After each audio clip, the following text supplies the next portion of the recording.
మనం రోజూ తినే ఆహారం గురించి వచ్చిన ఈ కొత్త రీసెర్చ్ ఏంటో చూద్దాం రండి. కొన్ని స్నాక్స్ తింటున్నప్పుడు ఇంకొకటి అనిపిస్తుంది కదా.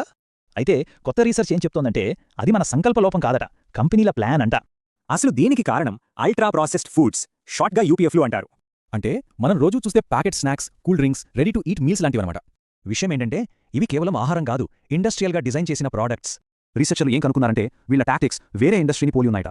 ఆ ఇండస్ట్రీ ఏదో కాదు, టొబాకో ఇండస్ట్రీ. రెండింటి వ్యూహాలు దాదాపు ఒకేలా ఉన్నాయి. రెండింటి లక్ష్యం ఒకటే, తినే కొద్దీ తినాలనిపించాలి, చివరికి అదొక అలవాటుగా మారిపోవాలి. ఈ కొత్త కోణం మనం ఫుడ్ చాయిసెస్ని చూసే పద్ధతినే మార్చేస్తుంది. ఇప్పటిదాకా అంతా మనదే తప్పు, సెల్ఫ్ కంట్రోల్ లేదనుకునేవాళ్ళం.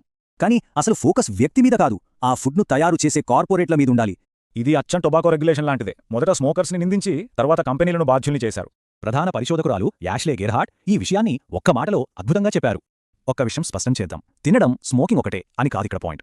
పాయింట్ ఏంటంటే కొన్ని ఫుడ్స్ని కావాలనే అదుపు తప్పేలా డిజైన్ చేస్తారు. ముఖ్యంగా అల్ట్రా ప్రాసెస్డ్ ఫుడ్స్ మధ్య పెరుగుతున్న ఇప్పటి తరానికి ఇది చాలా కీలకమైన విషయం. మరికొన్ని ఆహార పదార్థాలు మనల్ని కంట్రోల్ చేసేలా తయారు చేస్తే వ్యక్తిగత ఎంపిక ఎక్కడ ముగుస్తుంది, కార్పొరేట్ బాధ్యత ఎక్కడ మొదలవుతుంది?